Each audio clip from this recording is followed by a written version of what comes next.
success within the hospitality industry. And I am very excited to be joined today by the one and only Nancy Mendelson. Nancy, welcome to the program. Thank you so much for having me, Rachel. I am delighted to be here and honored that you want to talk to me, frankly. Well, we're going to talk about that, but we have a lot of ground to cover today. So we are going to jump right in. Anyone who listens regularly knows that I always start off with asking you about your journey to leadership. And one of the reasons is because I find it really unique in this industry that you can really carve any path you want. There is not one way to get from wherever someone starts out into a leadership role within the hospitality industry. So tell us a little bit about your journey and then whether you think there were any pivotal moments that helped shape you to get you where you are today.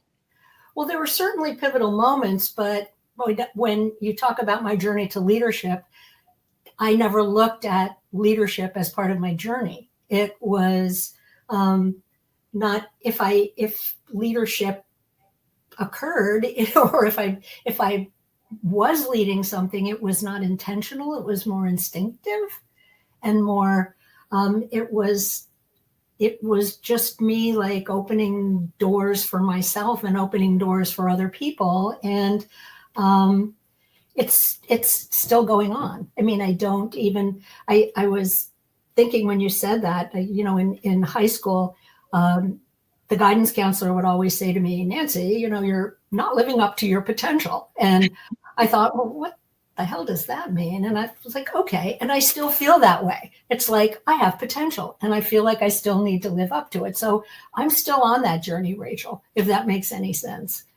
Yeah, absolutely. So what are some of the different roles you've held within the industry? How have you made decisions in transferring maybe from one to another? Well, I got into the hospitality industry basically through Lowe's Hotels, although I always loved hotels from the moment I read Eloise, the book Eloise at the Plaza, and then we lived for about 3 years in a hotel, and we lived in apartments that were part of a large hotel in Philadelphia. And so for me, hotels have always been a safe place and an interesting place, and I got to know all the people that worked there and all the different jobs. And then I basically was in media and broadcasting and worked for CBS for a long time, and then I left. And one of the first projects I was hired to do when I started my own business was for what was then called Holiday Inn Worldwide. And I was invited to travel all around the world. I think they had just been bought by Bass PLC.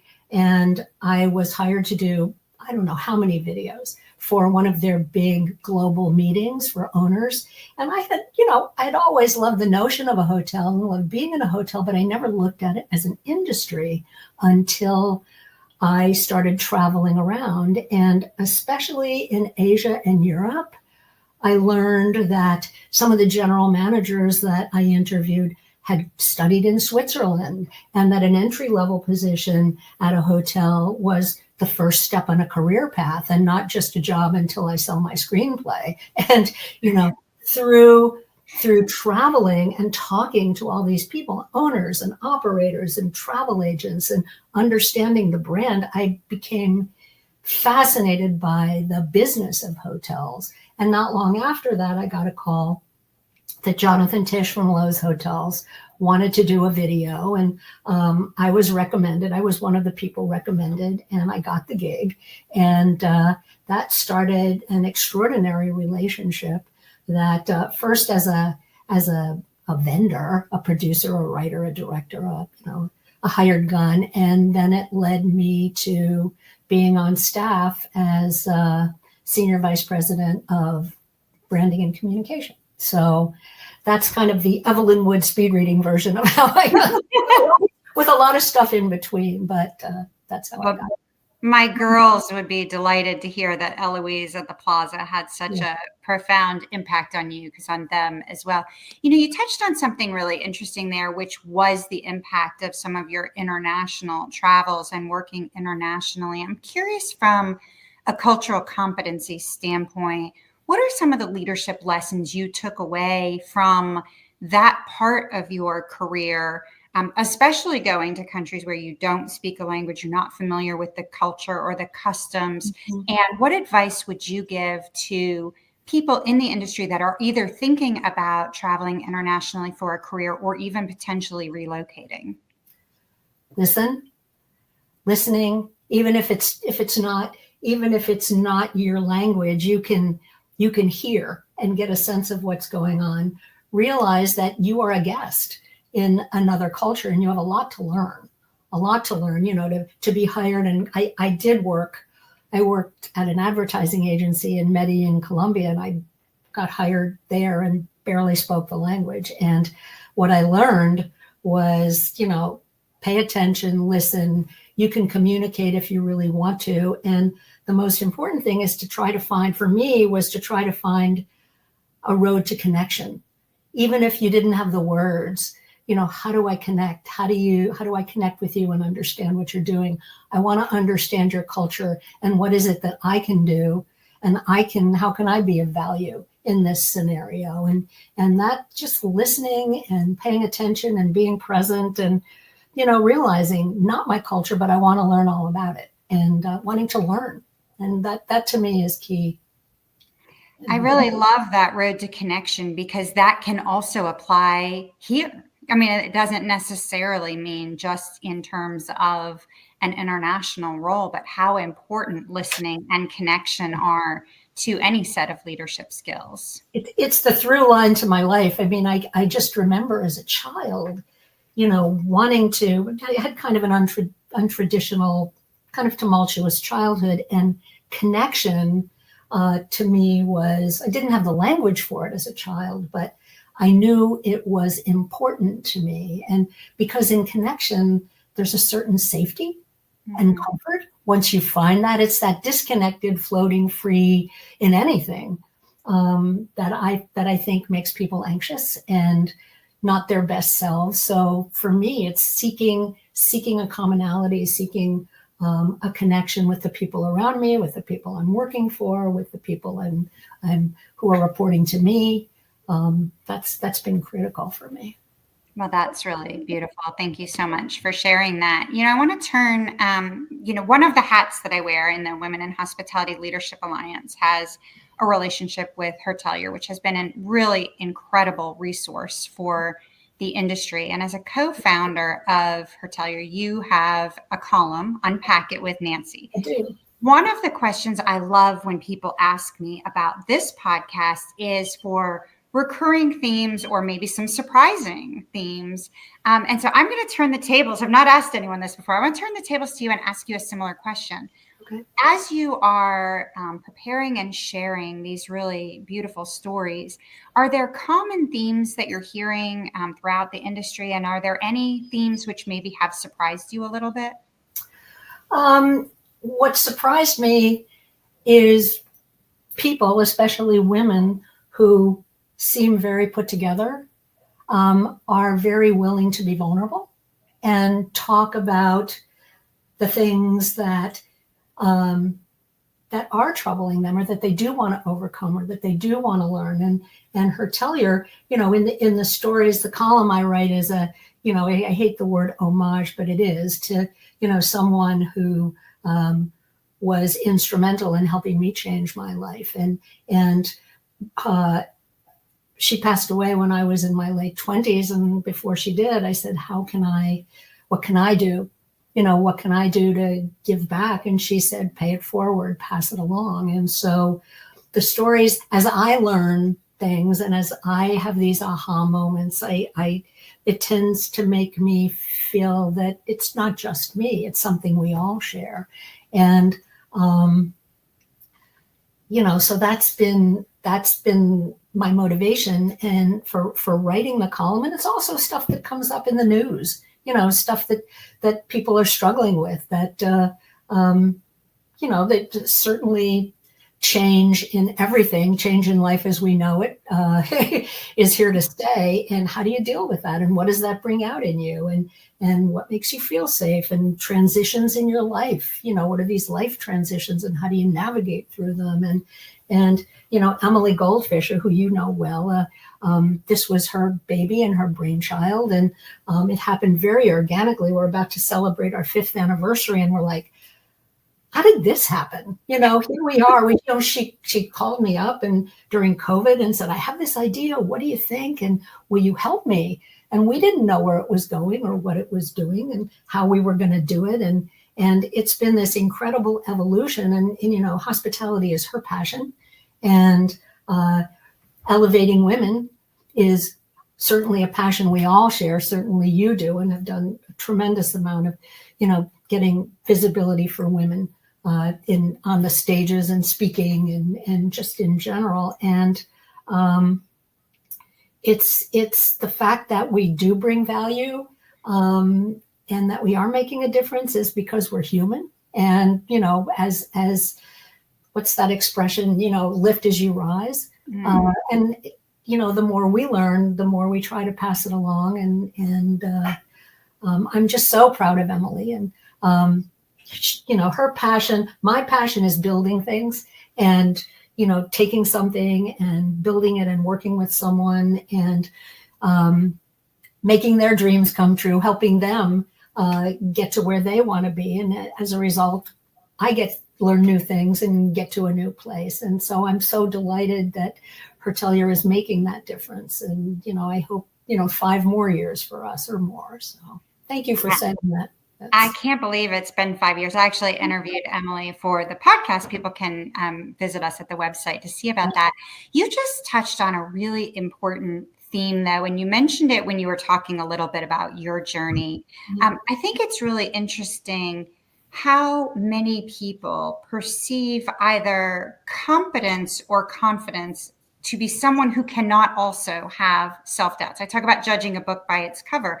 I get nervous for public speaking. I may be talented at it. Other people may see me do a lot of it and think that I have nothing but confidence, but I have a lot of self-doubt, not just in that area, but that's a whole nother podcast for itself.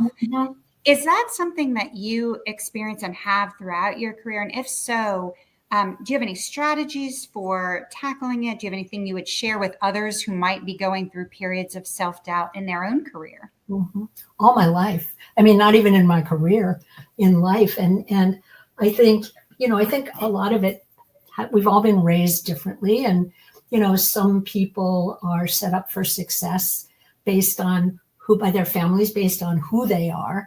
And others are set up for success based on what their families, perceived as success. And for me, I mean, finding out what resonates for me, what connects for me, who I am in this, as opposed to what other people wanted me to be, or what's expected of me to be. The biggest help in my life in that was honestly going into therapy. Mental health used to be a taboo. And if you needed help, I think that's one of the great things that's just such a needing help for a long time, I think, was perceived as weak. And I think when you recognize that you need help and you ask for it, that's a strength. That kind of vulnerability, I think that makes somebody stronger, as opposed to trying to keep it all together and, oh yes, I'm confident. And it's like that old Saturday Night Live thing, you look in the mirror, I'm good enough, I'm smart enough, and gosh darn it, people like me. And I do a lot of that talking too, but it's like, I want to show up and I want to be there. And, it's expectation. I don't want to let anybody down. I just don't want to let anybody down. And in the process, sometimes you let yourself down in that. And I think it kind of starts with, don't want to let myself down. And this is kind of a new thing for me. I mean, I keep having these aha moments, as I bet you do too, since we're talking. And it's like, the more of these aha moments I have, the more I think, well, gosh, why did I do that to myself? And how come I thought that? And well, how am I going to change that? And what am I going to do? And how can I help somebody else overcome that? So, I mean, I'm a work in progress. And if I can help somebody along the way based on these insights that I have, then I've done what I set out to do. I don't know if that's the answer to your question, but Yeah, absolutely. Honestly, normalizing taking care of our mental health is so important and saying it out loud at every opportunity, not just when we're in crisis, but we need a tune up all the time and making Absolutely. sure it's just one piece of different ways we can take care of ourselves. For Mhm. sure. And I like the idea of by not wanting to let others down, in some ways, I was letting myself down. That's a really powerful way of looking at that. I want to talk about when you said, one of the phrases which I love, which is we rise by lifting Mhm. others. But we also need people around us to help us, whether it is in a day that's going great or in maybe a day that we're experiencing some challenges. So I'm wondering in your own support system, whether you rely on one in different ways, how you identify which individuals you bring into your personal board of directors, I uh, love that. the Mhm. different types of ways for you that you have learned during your progress, during your leadership evolution, that a support system is really important for you. Mhm. It is, and it has been. And the woman that I spoke about who, changed my life when I was in my 20s, even though she's passed away, she's the chairman and will always be the chairman of my board of directors because she left me. She was my therapist. And she also was a friend and she opened up worlds to me. And um, I will imagine when I get into a bind, if I was sitting with, her name was Elizabeth, and if I was sitting with Elizabeth, what would I say? And what would she say to me? And she left me with so much wisdom that, has carried me through my life and still does. It's like now sometimes it's like, oh my God, that's what she meant by that. Some, God knows how many years ago. And then of course there are people in my life that have a lens or that know me and that I know, and that, well, it's connection. It goes back to connection. The people who I have a strong connection with who will say, hey, wake up. They'll hold my feet to the fire or what do and I, without them worrying about jeopardizing that connection that we have by telling me a truth that I may not want to hear or I may not be aware of. And, there definitely are several people in my life now, people that are no longer in my life because they passed away. My husband being one of them, who was, certainly part of my board of directors and would tell me, you're doing great or not doing great, and why don't you think of this? And I mean, I trust. I guess people you trust who see you for who you are and see you going down a road that maybe you don't want to go down or you shouldn't go down, and give you a gentle nudge. And that's, of course, I don't think you can. I really don't think you can do it without that. I mean, I don't, without other perspectives. If you just have your own perspective on yourself, I think that's pretty limiting. What a great perspective, though, Nancy, that so many of the people in your support system don't have to still have a physical presence in your life to still be a critical part and even share your board of directors. That's a really important thing for all of us to think about, is how do we take all of those pieces of support over the years and almost like a big blanket, sew them all together like a giant quilt and make sure that we always have this support and comfort around us. And I really love that perspective. But it becomes a part of, those people that have given you that support. They become a part of who you are, the fabric, your blanket, your inner blanket in a way, don't you think? No, that's it. I love that. I've not used the quilt analogy, but I actually I might switch from board of directors now to a patchwork quilt. We New Englanders.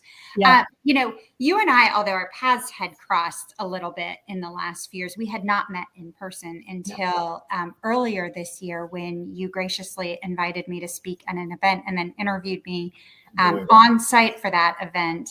And it was both incredibly intimidating, I'm going to be honest with you, because you have interviewed people of incredible stature and import around the world, but also very exciting for me to continue to grow my own evolution of being on the other side of the interview process. So it is fun, kind of like an evil genius fun for me when I then get to flip the narrative and put other people on this side. So I do want to talk a little bit about public speaking. I'd love to hear more about your experiences in your path to leadership, how important it's been, whether you prepare differently depending on what it is that you are interviewing for. Have you had that moment of like, oh, what's the worst thing that could happen? And oh my God, it happened and I live to tell about it. Yes. It can also be a really important lesson for people to hear about. So delve in a little bit to your public speaking journey and some of your lessons. My public speaking journey has been a rocky one.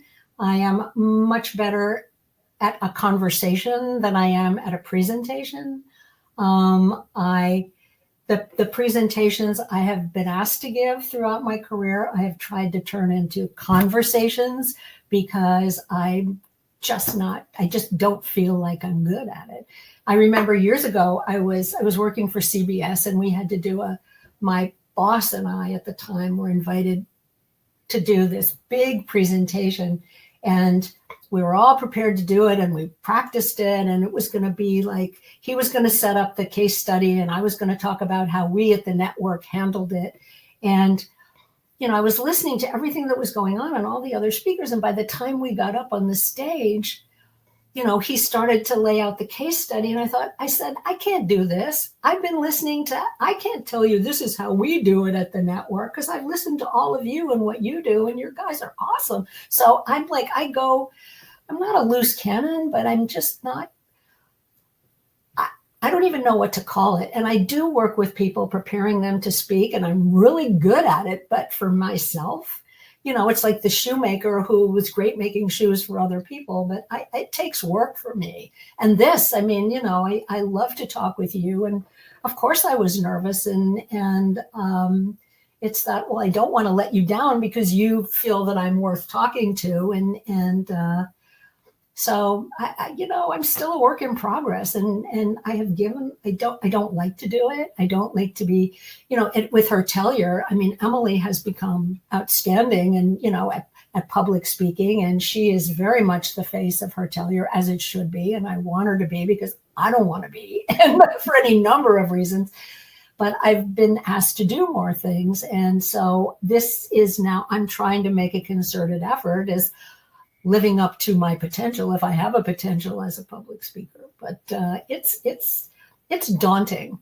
And when I've listened to so many people speak, and I've worked with so many people, really great speakers who I've written speeches for, who have worked with me on this. And like I said, I'm really good at it. But to me, a great speaker is one that is not perfect. Is one that I'm from the Maya Angelou school of it's people don't remember what you said, they remember how you made them feel. And some of the best speakers I've heard have not been polished and slick, but you walk away thinking, what a great idea. Oh, that's what a great concept, as opposed to, oh my God, that person's such a great speaker. I could never be like that.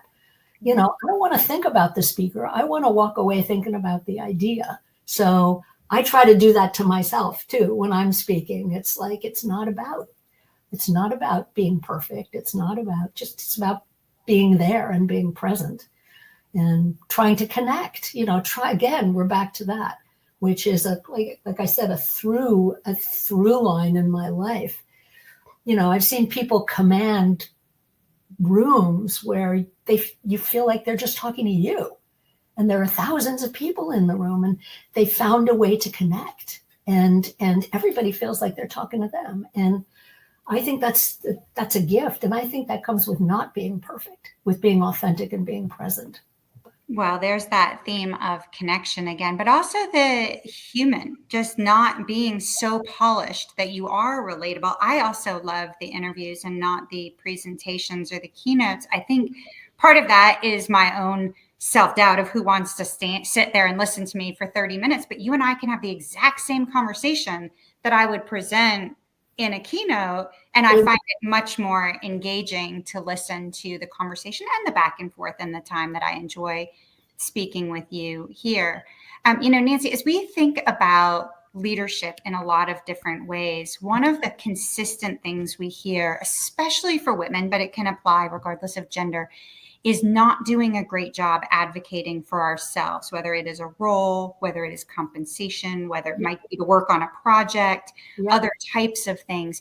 Do you think in your career you've been someone who has been successful at advocating for yourself? And what advice would you give to someone who maybe really has something that they want, but they just haven't built up the nerve or the confidence to ask for it?